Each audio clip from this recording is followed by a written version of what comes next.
Hello everybody, welcome back to another video. Today I wanted to do a video just to kind of talk about some of the news that has been going on in the Overwatch scene over the past couple of weeks that I haven't really talked about yet in my videos for one reason or another. Just haven't gotten around to talking about them. There wasn't enough there to justify an entire video on its own, so just kind of grouping a bunch of stuff together. So I will have links in the description to anything that I'm talking about, but topics include the World Cup, kind of looking back on Season 2, some of the articles they've been posting about that, and Season 3, and kind of the plans for that. So that's really kind of what I'm going to talk about here in this video. So if you're interested in that stuff, stick around, and I'll give you my thoughts on kind of where the current state of Overwatch news is right now. So let's start with the World Cup. I talked last week about how when they revealed and released information on the wild card stuff, I would talk about that. So we did get that information finally, as well as some other information with the Overwatch World Cup website now officially being public. So I'll have a link to that in the description if you want to check it out. But most of the information on here is about stuff like how to get involved in trials and the leaderboard information for how teams are doing. But there's also some general information, such as how when Season 3 kicks off on February 7th, you'll be able to log in and get a weapon charm. It's like a little crown weapon charm. It's pretty cool. I think it looks pretty nice. No complaints from me on that one. Pretty cool to get that. And there'll be some stuff in Season 3, some kind of World Cup challenge there.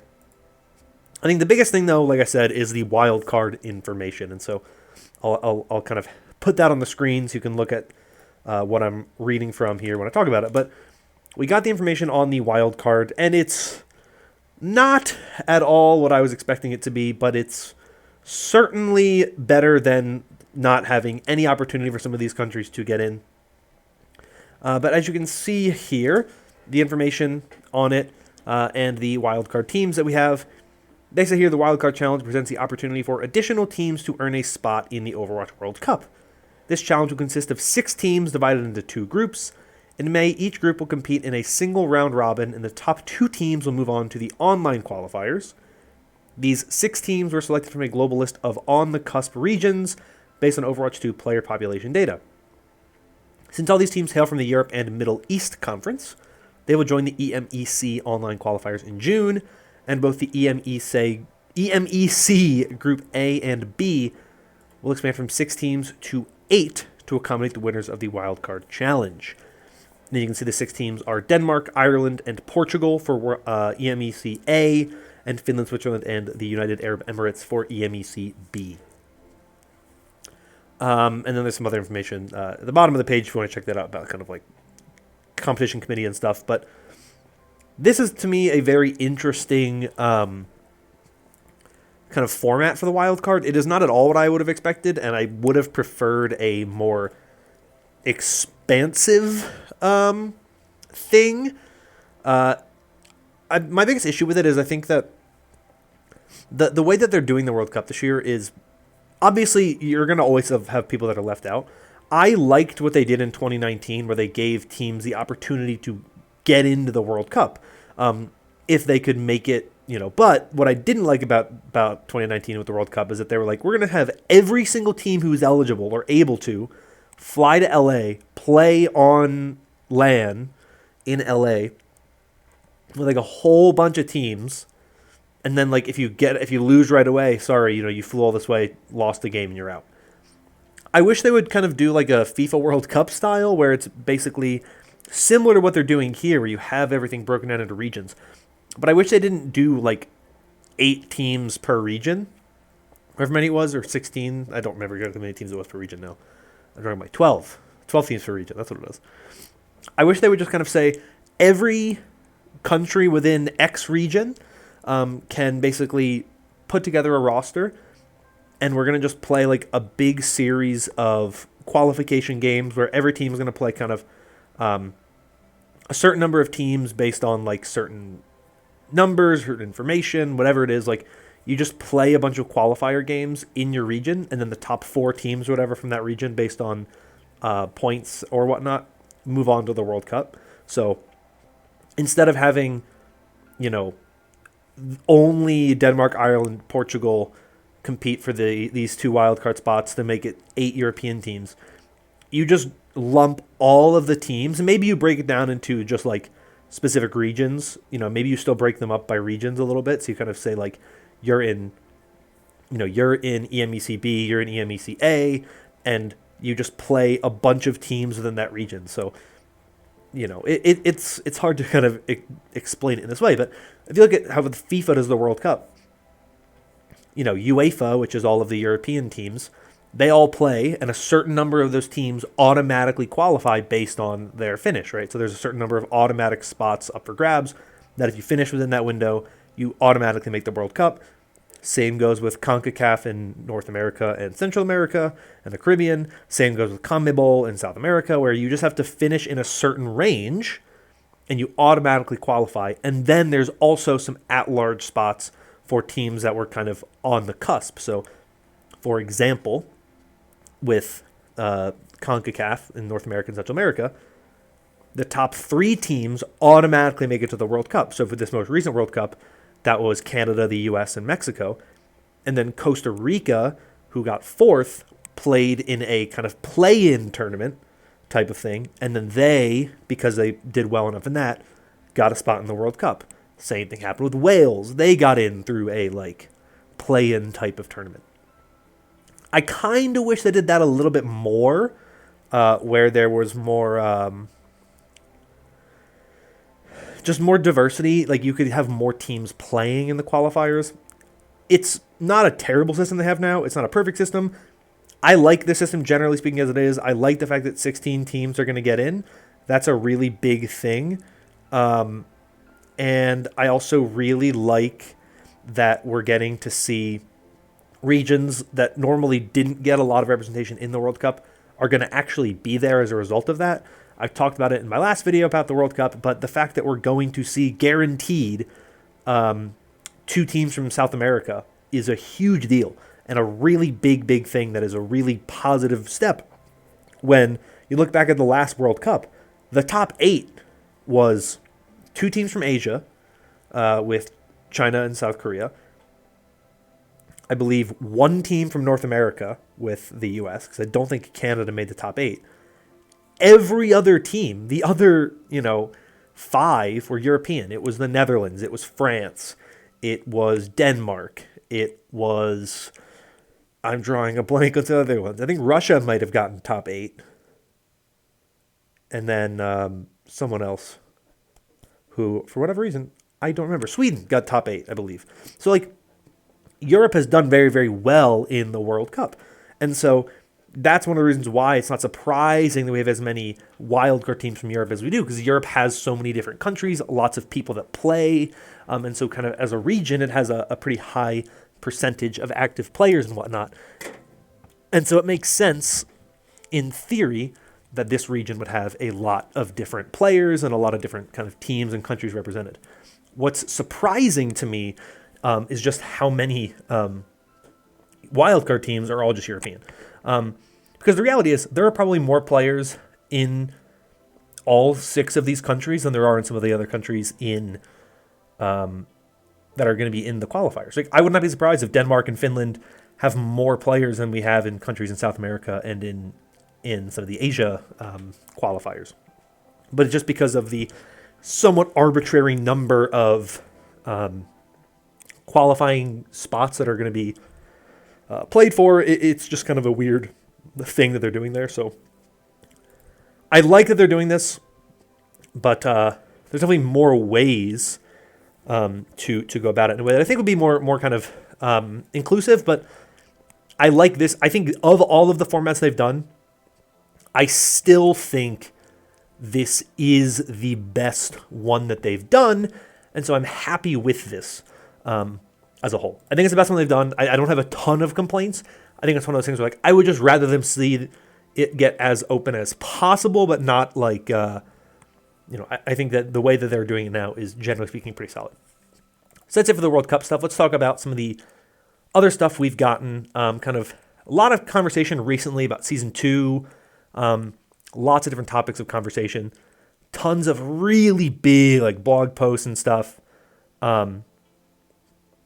that is really, really cool. And so it's always going to be nice to see some of the stuff that has happened and how they're kind of continuing to go about some of the stuff. And they talked about matchmaking stuff, how they've changed some of the stuff with matchmaking. And I'll link to some of that stuff in the description because I'm not going to talk about everything. I'm going to kind of talk about some of it in more like broad strokes. I'm going to talk about the stuff that I think is the most interesting. But we got like a little update from Aaron Keller as well. Some of it about stuff like matchmaking and all that type of stuff. So there's been a lot of different topics of conversation about that, and why I think it's going to be interesting to kind of see how some of this stuff develops with time. But they were very, very open with a lot of this information. I think is really cool to see. It's really awesome to kind of see them really kind of get in and say a lot of the stuff. We haven't had a lot of openness from the devs over the past several years when Overwatch 2 was still kind of in development. So, 2020, 2021 was very, very quiet. We got very little information. So it's nice to finally see stuff opening up and nice to finally get a little bit more information here and there on some of the stuff that's going on. So, like I said, links in the description to some stuff that I'm not going to talk about in depth in this video. But generally speaking, it was nice to kind of see them talk about it and nice to see them kind of talk about how they're kind of making changes. But just looking back on Season 2 first before we kind of get into that, and I might do a Season 2 review video. I did that for Season 1. I don't really feel as much of a need to do it in Season 2 as I did in Season 1, though. I might just because I liked some of the stuff they did in Season 2 and kind of how they've upgraded Season 2 a bit. So I think I'll do that on Monday, so I won't talk too much about some of the stuff. But they did talk about, in this post, things like Ramatra, as well as Battle for Olympus and the other Season 2 events. They talked a bit about the ranked stuff, which I'll talk about here in just a second. I think the big thing forward that they talked about here is more of a looking ahead thing, where they talked about them bringing back Overwatch credits, which are shown right now as legacy credits. And they're saying that we're going to make those earnable up to 1,500 as free rewards and another 500 as premium rewards. So if you get the premium battle pass, you can afford to purchase a skin every single season, which is fantastic. Thank you. That is something I very much wanted. I really liked that information. I think it's a good move. I think that having premium currency is fine. I think just ways to earn other currency. And like I said, even if it is only used on cosmetics, I think that's fine. I think a lot of people weren't spending their coins on cosmetics. They were just spending them on the battle pass because that was just the better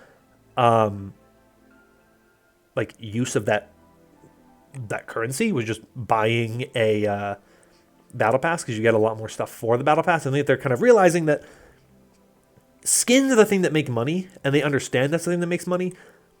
But people weren't going to buy them if there was no other way to get them. Basically, the thing I said a while ago is that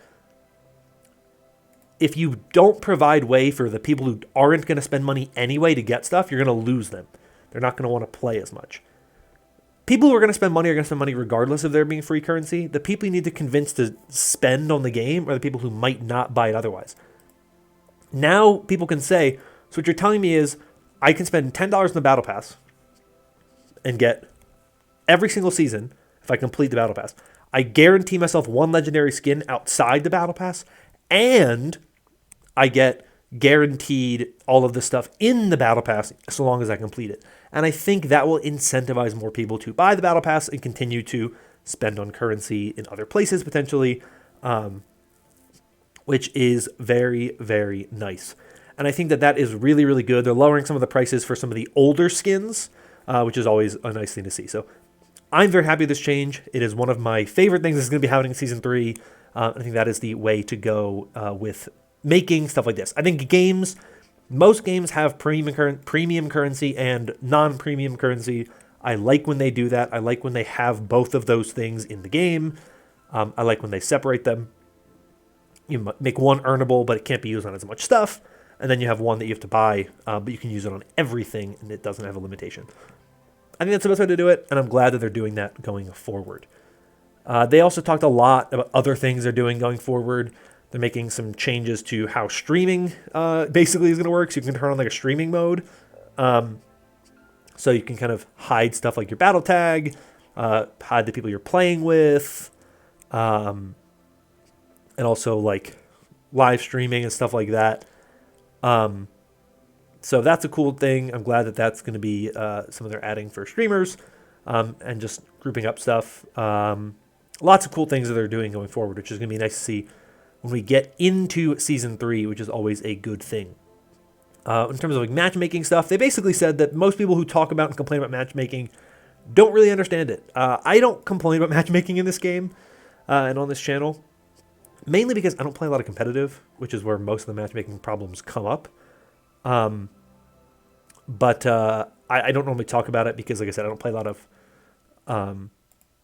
competitive. But the thing that I think is always interesting is they basically say if you think that getting rid of MMR would be good for you, the problem that comes up is you're going to be going into games playing against either bronze players, and that might be fun, but then the next game you might go up against 5 Overwatch League pros and you're going to get rolled and stomped on because there's no MMR. And I don't want an MMR reset. I think an MMR reset would be kind of bad for the game. I think that there are ways to make the matchmaking feel better. There's ways to make the competitive system feel better, and that's why I think the fact that they're changing it to where you get updates at 5 wins instead of 7 wins and at 15 losses instead of 20 losses is good. I think you should get more common feedback, and I think other good things. We're seeing some stuff in Season 3, we're seeing some stuff in Season 4 as they make changes. They announced as well. So those are things I also think are good. I think that's all good stuff to get to make competitive feel a little bit better. I played competitive in Season 1. I don't think I played a single game of competitive in Season 2. I've been, partially because it's been busy with other stuff. But it happens. Sometimes you just kind of don't get any time to play as much as you would like. So it happens. But there's always a lot of cool updates that come about with every new season. So that's why I'm kind of interested in kind of seeing what happens. And I'm happy that we're getting good stuff with the updates to the matchmaking stuff and with the way that competitive is going to work, which is nice. And some other changes we also know about going forward. The ult penalty or the ult refund thing is going to be going down from 30% to 25%, which I think is good. That's something that's been kind of a hot topic for a while. A lot of people are saying you basically benefit if you are a team that is losing early on, and then you can switch and you get 30% ult charge, and you can go to the ideal matchup. And so now they're kind of lowering that. I honestly think that there's a very real possibility, even going forward, that we get that reduced again. Potentially to 20. I wouldn't be surprised. We'll see what happens when it goes to 25, but I could definitely see it going down even further. But I like it to a degree. I do agree that there are some like ways that it penalizes you, especially at higher levels. But I do think that having the ability to kind of keep some of your ult charge is good and would help convince people to kind of switch heroes more often, which I think is something that I personally find really annoying when I play Overwatch, which is when people don't switch heroes. I don't like one-tricking. I'm sorry. It bothers me, and I don't like when I get into a game and someone picks a hero and the hero isn't doing anything and they never switch.